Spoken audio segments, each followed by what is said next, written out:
রাজধানীর high security এলাকায় বিস্ফোরক গাড়িতে নিয়ে লালকেল্লার কাছে পার্কিং লটে 3 ঘন্টা অপেক্ষা করলো আত্মঘাতী জঙ্গি। তারপর ট্রাফিক সিগন্যালের কাছে গিয়ে বিস্ফোরণ। আর এতেই প্রশ্ন উঠছে, রাজধানীতে কোথায় তাহলে নজরদারি, কোথায় পুলিশ, কোথায় গোয়েন্দা?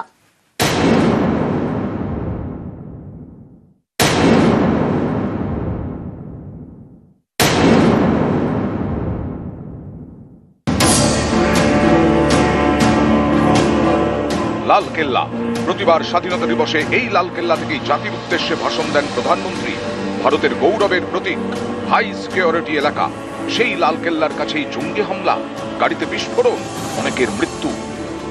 রেড কালারের যে গম্বুজটি ছোট মতো দেখতে পাচ্ছেন, সেখান থেকেই কিন্তু লালকেল্লার এন্ট্রি শুরু হচ্ছে এবং ফলে বুঝতেই পারছেন যে লালকেল্লার মূল যে লালকেল্লা রয়েছে সেখান থেকে বিস্ফোরণ স্থলের দূরত্ব মাত্র কয়েকশো মিটারের। 24 ঘন্টা নজরদারি, সেই এলাকাতেই জঙ্গি হামলা। এটা কিভাবে ঘটলো? তাহলে কোথায় রাজধানীর নিরাপত্তা? প্রশ্ন তুলছেন অনেকেই। প্ল্যান এবং অ্যাকশন যেটা কি হবে সেটা কিন্তু অনেক দিন ধরেই আমার মনে হচ্ছে যে এটা ওরা চেষ্টা করছিল, এবং সেই জায়গাটায় যখন হলো তাদের কিন্তু ইমিডিয়েটলি সতর্ক হওয়ার কথা ছিল। সিসিটিভি থাকে তাহলে দেখা যাবে এই পার্টিকুলার গাড়িটা ধীরে ধীরে চলছিল। ইমিডিয়েটলি ওয়াই দ্য পুলিশ এখানে যেটা ছিল, why they have not gone to them যে তুমি এই ভিড়ের মধ্যে এত স্লো গাড়ি চালাচ্ছ কেন। সোমবার সকালে হরিয়ানার ফরিদাবাদ থেকে প্রায় 3000 কেজির বিস্ফোরক উদ্ধার হয়। সেদিনই সন্ধ্যায় দিল্লিতে জঙ্গি হামলা। অনেকেরই দাবি এটা তো গোয়েন্দা ব্যর্থতা। ওরা কিন্তু ইনপুট আগের থেকে আসছে, সেই ইনপুটগুলো প্রবাবলি কোলেট হচ্ছে না কিংবা অ্যানালিসিস হচ্ছে না, যার ফলে কি হচ্ছে, দেখলেন ইয়ার। এই যে অ্যাটিচিউডটা, সেই অ্যাটিচিউডটা কিন্তু শুধুমাত্র আমাদের ক্ষতি করছে তা নয়, এই অ্যাটিচিউডটা কিন্তু আরও কিছু করছে। সেটা হচ্ছে যে আমাদের কমপ্লাসেন্সিটাকে আরো বেশি বের করে দিচ্ছে।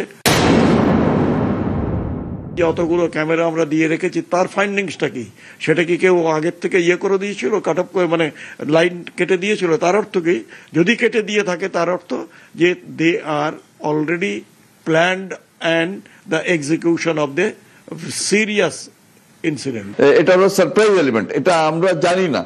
মানে স্পেসিফিক ইন্টেলিজেন্স হলে তো ওটা হয়ে যেত, যে অনেক সময় স্পেসিফিক ইনপুট পাওয়া যায় যে এরকম জায়গায় এরকম সময় একটা ব্লাস্ট হবে, তো তখন ওখানে একটা রিয়াকশন হয়। কিন্তু এখানে ওরকম একটা রিয়াকশন হয়তো হতে পারতো না, বাট হ্যাঁ, যখন বর্ডার ক্রস করছে বদরপুর থেকে, তখন যদি একটা চেকিং হতো তাহলে হয়তো এটা ওখানেই ধরা পড়ে যেত। সোমবার হামলার আগে লালকেল্লার কাছে পার্কিং লটে 3 ঘন্টা দাঁড়িয়েছিল i20 গাড়িটি। গাড়িতেই বসেছিল আত্মঘাতী জঙ্গি উমার নবী।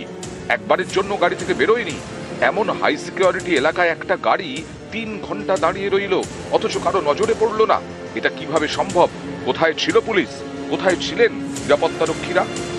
তদন্তকারীদের সন্দেহ, সেই উমর মোহাম্মদ গাড়ি নিয়ে এই রাস্তা দিয়েই সে হয়তো এসেছিল এবং আসার পর এই পার্কিংয়ে প্রায় 3 ঘন্টারও বেশি সময়, 6:30টারও বেশি সময় পর্যন্ত ভেতরে থাকে। যেটা প্রশ্ন দুটো, এক, লালকেল্লা বন্ধ থাকার পরেও কেন লালকেল্লার এই পার্কিং খোলা ছিল?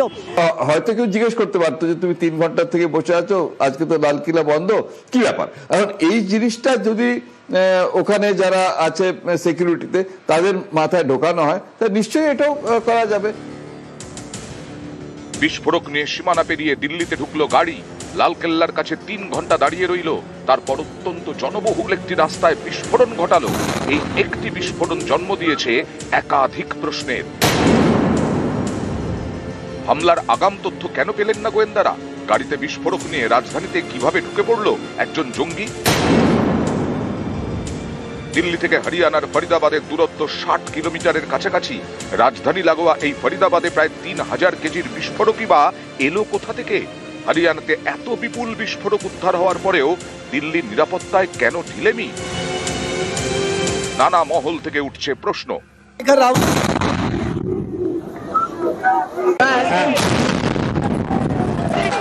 নিউজ 18 বাংলা।